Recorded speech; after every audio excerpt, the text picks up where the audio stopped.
নমস্কার সবাইকে, welcome to GM study for dreams. তো আজকে তোমাদের সামনে যেটা ভিডিও নিয়ে এসেছি সেটা হচ্ছে তোমাদের ওয়ান ওয়ার্ড ডিনোটিং পার্সন। বিভিন্ন ব্যক্তি এক কথায় প্রকাশ, তাদের সম্বন্ধে আমরা এক কথায় জানবো। এবং যে ভিডিওটি তোমরা দেখছো এবং এখানে যেগুলো আলোচনা হবে, এসএসসি জিডি থেকে শুরু করে এমটিএস থেকে শুরু করে সমস্ত পুলিশ এক্সাম, এছাড়া সেন্ট্রাল থেকে শুরু করে রাজ্য সরকার ডব্লিউবিসিএস থেকে শুরু করে যেখানে ইংরেজি আছে সমস্ত কিছুর জন্য একটা ওয়ান স্টপ সলিউশন এবং বেস্ট ভিডিও। এই ক্লাসটা দেখলে তোমাদের আর এই টপিকের উপরে যে ওয়ান ওয়ার্ড ডিনোটিং পার্সনস, অনেক ভাগ আছে ওয়ান ওয়ার্ডের, তার মধ্যে এটা একটা টপিক। তো প্রথম থেকে লাস্ট পর্যন্ত কাইন্ডলি দেখো, আশা করি তোমাদের সমস্ত প্রশ্নের উত্তর পেয়ে যাবে এবং খুব সাজেস্টিভ ওয়েতে সবগুলো আমি নিয়ে এসেছি। প্রথম যেটা আছে, একজন person who walks in sleep, ঘুমের মধ্যে হাঁটেন, তাকে বলা হয় সমনামবুলিস্ট। আর পার্সন হু ওয়ার্কস ইন মানে স্লিপ, এটা জানলাম। টক্স, যে ঘুমের মধ্যে কথা বলে, তাকে কি বলে? সমনিলোকুইস্ট। একটা দেখো কত পার্থক্য আছে, সামান্য একটু সেটা লক্ষ্য রাখতে হবে। একটা সমনামবুলিস্ট, এটা হচ্ছে সমনিলোকুইস্ট, এই দুটোই হচ্ছে এর পার্থক্য। তারপর কি আছে নাম্বার 3, কিল সিক্রেটলি, গোপন শত্রু লাগিয়ে বা মানে হত্যাকারী কাউকে লাগিয়ে, মার্ডারারকে কাজে লাগিয়ে হত্যা করা হয়। আগেকার দিনের রাজাদেরকে এগুলো করা হতো, মারা হতো, গোপনে গুপ্ত হত্যা করা হতো। যে করতো বা সেই বিষয়টাকে বলা হয় অ্যাসাসিন। গুপ্ত ঘাতককে অ্যাসাসিন বলা হয়। আর যেটা হচ্ছে হত্যা, এটাকে বলা হতো অ্যাসাসিনেশন।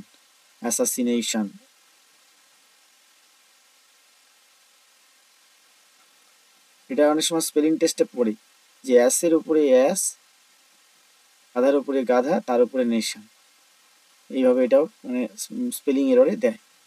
তারপর কি আছে, অ্যাপয়েন্টেড বাই টু পার্টিস, দুটো পার্টি থেকেই আর কি অ্যাপয়েন্টেড করা হয়েছে, দুটো পার্টি থেকেই ডাকা হয়েছে। টু সেটেল মানে সমাধান করার জন্য, এ ডিসপুট মানে কোনো ঝামেলা গন্ডগোলকে ডিসপুট করার জন্য দুটো পার্টি থেকেই ডাকা হয়েছে, তাকে বলা হয় আরবিটেটর, যে মীমাংসা করে।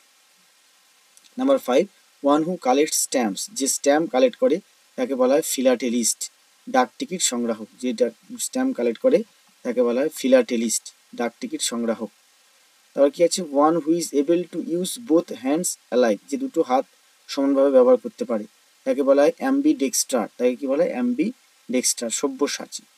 One who always thinks or speaks too much of himself, যে সবসময় নিজের সম্পর্কে কথা বলতে ভালোবাসে, আমি নিজেকে বড়াই করে, নিজের ঢাল মানে নিজের ঢাক নিজে পেটায়, ব্লো হিজ ওন ট্রাম্পেট, সেই সব ব্যক্তিকে বলা হয় ইগোইস্ট, আত্মভিমানী, আত্মহংকারী।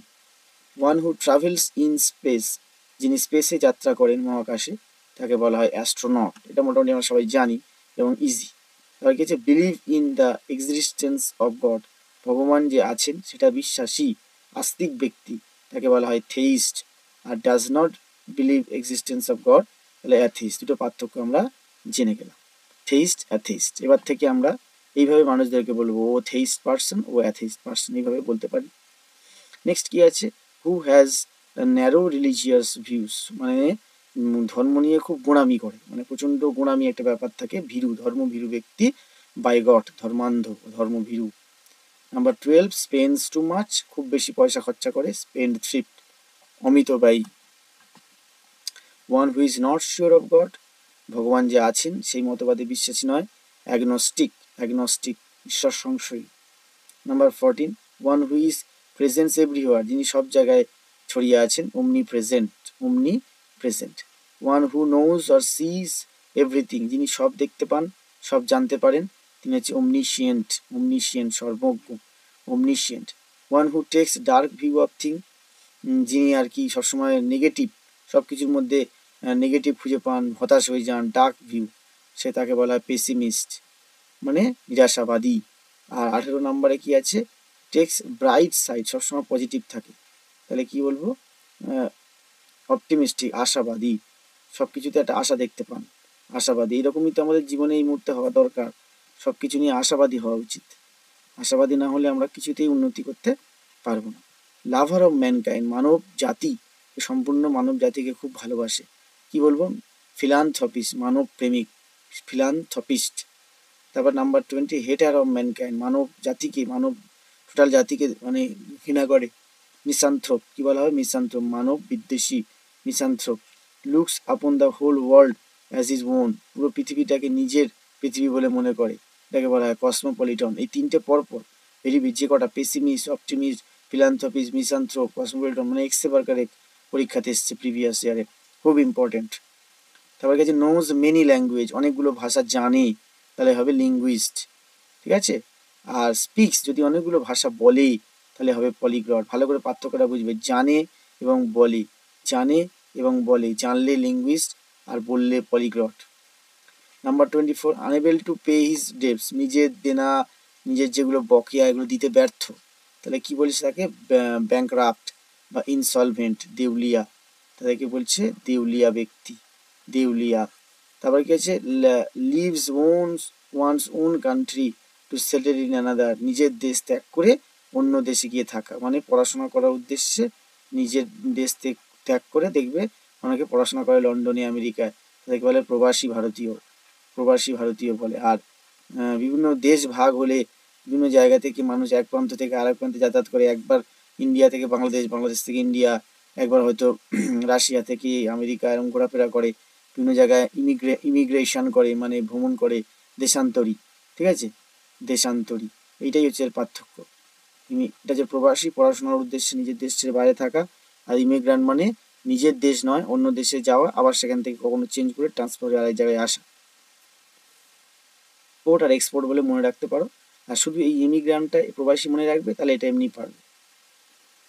One who loves without loving, philanderer, খুব ভালোবাসে যিনি, তাকে বলা হয় ফিলান্ডারার। তারপর কি? ডেস্ট্রয় অল গভর্নমেন্ট রুল, যিনি সমস্ত গভর্নমেন্ট রুলকে ভেঙে দেন, তাকে বলা হয় অ্যানার্কিস্ট, নৈরাজ্যবাদী, সমস্ত গভর্নমেন্ট রুলকে ভেঙে দেন। রুলস উইথ অ্যাবসলিউট পাওয়ার, হ্যাঁ, অটোক্র্যাট, স্বৈরাচারী। রুলস উইথ অ্যাবসলিউট পাওয়ার, নিজেই নিজের সমস্ত আইন কানুন তৈরি করে, নিজেই দেশ চালান, স্বৈরাচারী। এবার আসছি একটু অন্যরকম, সেটা হচ্ছে 60 বছর থেকে 69 বছর বয়স যারা বেঁচে থাকেন তাদেরকে বলা হয় সেক্সাজেনারিয়ান। 70 থেকে 79 বছর বয়সীদের বলা হয় সেপ্টুজেনারিয়ান। 80 থেকে 89 অক্টোজেনারিয়ান। আর 90 থেকে 99 নোনাজেনারিয়ান, এগুলো। আর 100 ইয়ার হলে সেন্টিনারিয়ান, সেন্টিনারিয়ান, ঠিক আছে। এই ছিল এই 34টা ওয়ান ওয়ার্ড, তার মধ্যে কোন ব্যক্তিকে কি বলা হয় এটাই তোমাদের জন্য বাছাই করে নিয়ে এলাম জিএম স্টাডি ফর ড্রিমসের তরফ থেকে। তো ভালো লাগলে অবশ্যই একটা সাবস্ক্রাইব করবে, বন্ধুদের যে যতটা যারা পায় না ফ্রি ক্লাস তাদেরকে শেয়ার করবে। অবশ্যই প্লে লিস্টে যাবে, প্লে লিস্টে গিয়ে তোমরা মেমোরাইজ পার্টে যাবে, মেমোরাইজ পার্ট আছে আর লার্নিং পার্ট আছে। এই লার্নিং আর মেমোরাইজ পার্টে গিয়ে তোমরা তোমাদের প্রয়োজনীয় ভিডিওগুলো ফ্রিতে দেখে নেবে, এবং অবশ্যই ভিডিওটি সাবস্ক্রাইব করবে, নিজের নাম দিয়ে একটা কমেন্ট করবে কেমন লাগলো। নেক্সট ভিডিওতে আবার দেখা হবে, আজকে ভিডিওটা এখানেই শেষ করলাম। Thank you.